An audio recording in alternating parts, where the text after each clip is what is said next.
ராமகிரிப்பேட்டை பேரூராட்சிக்கு சம்மந்தப்பட்ட தனிப்பந்தக்காட்டு கிராமங்க. அந்த இடத்துல பிளாட் வந்து 2009 இந்த இது இலவச வீட்டுமனை பட்டா போட்டிருந்தாங்க. அதில் வந்து இந்த வீடு இல்லாதவங்களுக்கு, சொந்த வீடு இல்லாத வாடகை வீட்டில் இருக்கிறவங்களுக்கு நிலம் கொடுத்தாங்க.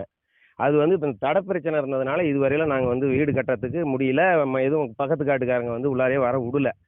அதனால இப்போ வந்து இவர் கலெக்டர் ஆஃபீஸ்லாம் எழுதி கொடுத்து எல்லாமே தடம் வந்து எல்லாம் அளந்து கொடுத்து சரி பண்ணி கொடுத்துட்டாங்க. இப்போ வீடு கட்டலான்னு வந்து பார்க்கும்போது திடீர்னு பார்த்தா எல்லாம் செட்டு போட்டிருக்குது. யாரா போட்டிருக்காங்கன்னு பார்த்தா இந்த நிலத்துக்கு படாதவங்கெல்லாம் வந்து செட்டு போட்டிருக்காங்க. இன்னைக்கு தான் எங்களுக்கு தெரியும், நேற்று போட்டிருப்பாங்களே போல தெரியுது. அதனால இப்போ வந்து நாங்கள் எல்லாம் இதெல்லாம் தூக்கிட்டோம். ஏன்னா எங்கள் நிலத்தில் இருக்குது, யார் போட்டாங்கன்னு தெரியலங்கிறதுனால செட்டெல்லாம் தூக்கிட்டோம். இப்போ இந்த வெள்ளையம்மாங்கிறது தான் ஆரம்பத்துல இருந்தே இந்த பிரச்சனை பண்ணிக்கிட்டே இருக்குது. இந்த நிலம் வந்து எல்லாத்துக்கும் வந்து எங்களுக்கு தெரியாம எங்க கையெழுத்து போட்டு நாங்களே வந்து கையெழுத்து போட்டு கொடுத்த மாதிரி கிட்டத்தட்ட 6 மாசத்துக்கு முன்னாடி பட்டா வேணும்னு சொல்லி நாங்க இது ஒரு முன்சிபல்கிட்ட தாசில்தார்கிட்டலாம் எழுதி கொடுத்துருக்குறோம்.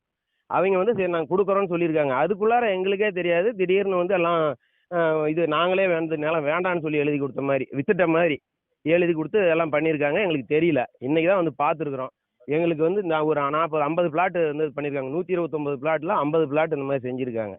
அதனால் நீங்கள் வந்து இந்த நடவடிக்கை எடுத்து அந்த அந்த அம்மா மேலே நடவடிக்கை எடுத்து எங்களுக்கு மறுபடியும் இந்த நிலம் எங்களுக்கே வர மாதிரி, ஏன்னா இந்த ஃபோர்ஜரி வேலை இனிமேல் நடக்காத அளவுக்கு நீங்கள் நடவடிக்கை எடுத்து அந்த அந்த அம்மா மேலேயும் நடவடிக்கை எடுக்கணும். எங்கள் நிலத்துக்காரங்களுக்கும் இது நல்ல ஒரு இது கிடைக்கணும். அது மாதிரி நீங்கள் செஞ்சு கொடுங்க. நான் பிற்படுத்தப்பட்ட நலத்துறை சார்பாக நான் மாற்றுத்திறனாளி. எனக்கு வந்து 22ஆம் நம்பர் பிளாட்டை இந்த பிளாட்டை ஒதுக்கி கொடுத்தாங்க. ஆனால் நாங்கள் வந்து இது வரைக்கும் வழித்தடம் இல்லாதனால வீடு கட்ட முடியாமல் இருந்துச்சு. இப்போ வீடு வழித்தடம்லாம் ரெடி பண்ணிட்டாங்க. இப்போ வீடு கட்டலான்னு வந்து பார்க்கும்போது எங்கள் நிலத்துல வந்து வேற ஒருத்தர் வீடு கட்டியிருக்காங்க. அவங்க வந்து அவங்கள நம்ம பார்க்கவும் முடியல.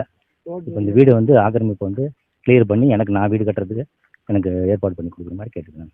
பிற்பட்ட நலத்துறை சார்பாக 129 பயனாளிகளுக்கு இந்த நிலத்தை லேண்ட் அக்வசிஷன் பண்ணி கொடுத்தாங்க 2009. பாதை பிரச்சனை இருந்ததுனால இவ்வளோ நாளாக உள்ள வீடு கட்ட முடியல. இப்போ பாதையை சரி பண்ணி கொடுத்தாங்க. உள்ளே வந்து வீடு கட்ட போகும்போது ஒரு 40லேருந்து 50 பட்டாக்களுக்கு மேலே போலியாக மாற்றி வேற நபர்களுக்கு கொடுத்ததை விஓ சொல்கிறாரு.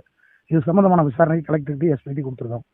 அவங்க வந்து கடைக்கால் எடுத்து நீங்கள் வீடு வேலை செய்யுங்க, அந்த போலி பட்டாதாரர் வரட்டும், நாங்கள் பார்த்துக்கிறேன்னு சொல்லியிருக்காங்க.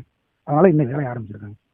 இங்கே வீடுலாம் கட்டியிருக்காங்க. யார் கட்டியிருக்காங்க? வீடு கட்டிருக்கிறது வந்து இந்த 3 வீடு ஃபோர்ஜரியா பண்ணி கட்டிருக்காங்க. அடுத்தவருடைய நிலத்துல கட்டிருக்காங்க. மாற்றுத்திறனாளிங்கிற முறையில் இவர் கொடுத்ததுங்க. இவருடைய இடத்த எடுத்து ஆக்கிரமிப்பு பண்ணி கட்டி வச்சிருக்காங்க.